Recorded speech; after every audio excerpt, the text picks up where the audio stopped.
દોસ્તો, મારી ગુજ્જુની મોજ ચેનલમાં આપનું સ્વાગત છે। આજના વિડીયોમાં આપણે વાત કરવા જઈ રહ્યા છીએ કે આજે તો પૂનમ ભાભી અચાનક આટલા બધા ગુસ્સે કેમ થઈ ગયા। તેમના સેહત માટે તો ગુસ્સો બિલકુલ પણ સારો નથી, છતાં અચાનક તેમને આટલો બધો ગુસ્સો કેમ આવી ગયો। અને કાજલ બેનીબા અને તેમના પપ્પાએ આ કઈ વાતની નોકઝોક કરી। આખો પરિવાર સાથે જમવા બેઠો હતો ને આજે તો મિતાશ ફાઇનલી ઘરે આવી ગયો। તો કાજલ બેનીબાએ તેમના ભત્રીજાને કેટલા બધા લાડ લડાવ્યા। ફાઇનલી હવે ગુડ્ડુ તેમના મામાના ઘરેથી આવી ગઈ તો પાર્વતી ભાભી બધા માટે શું લાવ્યા, મિતાશને જોઈને ઘણા બધા લોકો કેટલા ખુશ થઈ ગયા। અને કાજલ બેનીબાની સાથે આજે દિવ્યાંશ કેમ રડવા લાગ્યો, અચાનક તેને આ કઈ વાતની જીદ પકડી, અચાનક તેને આ શું થયું જુઓ તો ખરા। અને કાજલ બેનીબા આજે શેની રસોઈ બનાવી રહ્યા છે એ બધી જ માહિતી મળશે તમને આપણા આ વિડીયોમાં। મારી ચેનલ ઉપર નવા હોય તો ચેનલને ફટોફટ લાઈક શેર એન્ડ સબસ્ક્રાઈબ કરી દો।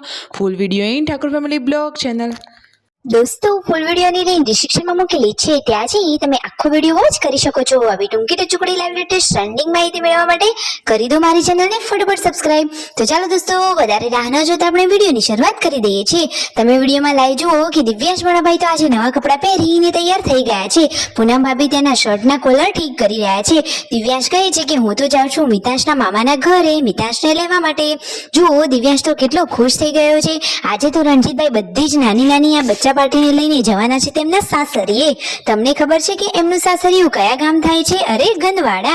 તો ફાઇનલી દિવ્યાંશ હવે તૈયાર થઈ ગયો છે। કાજલ બેનીબા જુઓ તેને ઘડિયાળ પહેરાવી રહ્યા છે, પરંતુ અચાનક એ તો રડવા લાગ્યો। અચાનક કઈ વાતની જીદ કરી રહ્યો છે?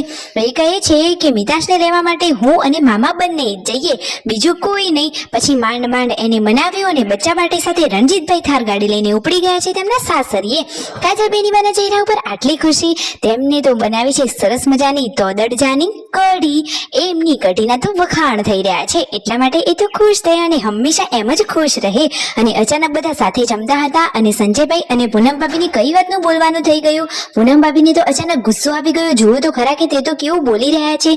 સંજયભાઈએ એમને એવું તો શું કહી દીધું? સંજયભાઈ વાતમાં કહેતા હતા કે પૂનમ ભાભીને તો જુઓ, ગૌણ સાફ કરવાનું કહેવામાં આવે તો અંદર નાની કાકરીઓ મોટા કાકરા બધું જ એમના એમ રહે। એટલે પૂનમ ભાભી કહે છે કે તો આપણા ઘરનું દહેણું કોણ કરવા આવે છે? હું જ કરું છું। મારું કરેલું ગમતું ના હોય તો કાલથી હું નહીં કરું। આ રીતે આ પતિ પત્ની તો થોડીક નોકઝોક કરી રહ્યા હતા। બાકી આમ તો પૂનમ ભાભી એકદમ દયાળુ અને લાગણીશીલ છે અને સંજયભાઈ પણ પૂનમ ભાભીને અઢળક પ્રેમ કરે છે અને હંમેશા આ ક્યુટ કપલ ખુશ રહે। આ તો ખાલી થોડીક નોકઝોક કરી રહ્યા હતા અને એમાં શિલ્પા ભાભી હસ્યા, એટલે પૂનમ ભાભી કહે છે કે તમે એવું કહ્યું એટલે શિલ્પા ભાભી હસ્યા ને, આમ તો નતા હસતા। આ રીતે બધા થોડી નોકઝોક અને મજાક મસ્તી કરી રહ્યા હતા। સાંજના ટાઈમે બધા ચા નાસ્તો કરવા માટે બેસી ગયા છે। શિલ્પા ભાભી અને તેમના સાસુ ચા અને સાથે નાસ્તો ખાખરાનો કરી રહ્યા છે। અને આજે તો આવવાનો છે મિતાશ એના ઘરે। બધા જ લોકો ક્યારના પાર્વતી ભાભી ગુડ્ડુ અને મિતાશની રાહ જોઈ રહ્યા છે અને પહોંચી ગયા છે અત્યારે સાંજે કાજલબેન અને શિલ્પા ભાભી ખેતરમાં જુઓ, આટલી ગરમીમાં પાણીની બોટલ લઈને ગયા હતા। પાણીની બોટલ પણ હવે પૂરી થઈ ગઈ। ફાઇનલી હવે 4 કાપી લીધી છે અને આટલો મોટો ભારો ઉપાડી શિલ્પા ભાભી, રાકેશભાઈ અને કાજલબેન આવી ગયા છે ઘરે। અને એટલામાં તો પછી પાર્વતી ભાભી પણ અહીંયા આવી ગયા। રણજીતભાઈ ફાઇનલી ગુડ્ડુ અને પાર્વતી ભાભીને લઈને રિટર્ન આવી ગયા છે। તો ઘરમાં તો મિતાશને જોઈને બધાના ચહેરા ઉપર ખુશીઓ જ છવાઈ ગઈ છે। ગુડ્ડુને તો દાંત પણ પડી ગયો છે, તો એ તો હાલ બોકી થઈ ગઈ છે। હવે ફટોફટ નવો દાંત આવી જશે। કાજલ બેનીબા તો જુઓ મિતાશની ક્યારની રાહ જોતા હતા।